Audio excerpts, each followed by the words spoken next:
We have thousands of satellites in orbit and we're looking to insert thousands more, but we're not considering exactly what's going to happen if things go wrong. If we want to explore space and if we want to benefit from it long term, we need to ensure that we do it responsibly. The space sector in Auckland is about 15 years old.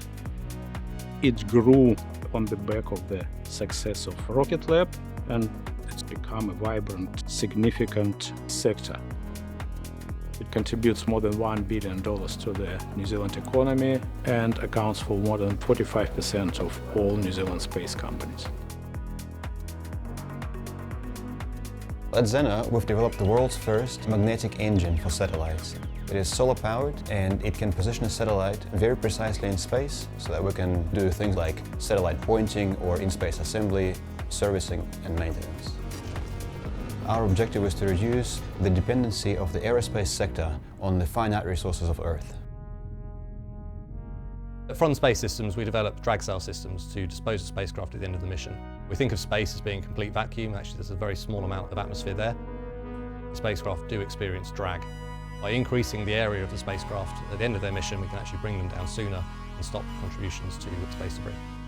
At Out There Astronauts, we're working on connecting space, and we do that with our modules that make satellites talk to each other in space with lasers.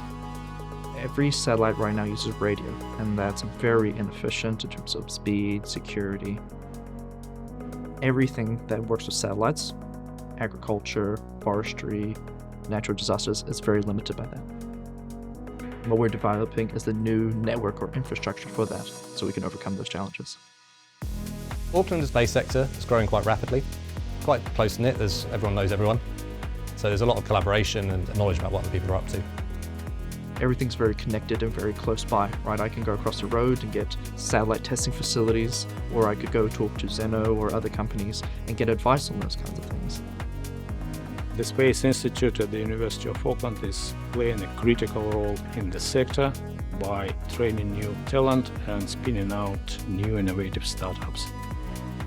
Now that we have finished this technology development, I'm very excited to deploy it into the industry and see it help people solve various problems in the space sector. We're working up to get the first prototype to a customer, and I can't wait for the day that we get to see that go into space.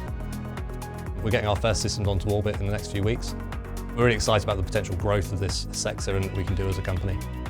Space is a new domain where we're putting infrastructure up. There's always a risk of things going wrong.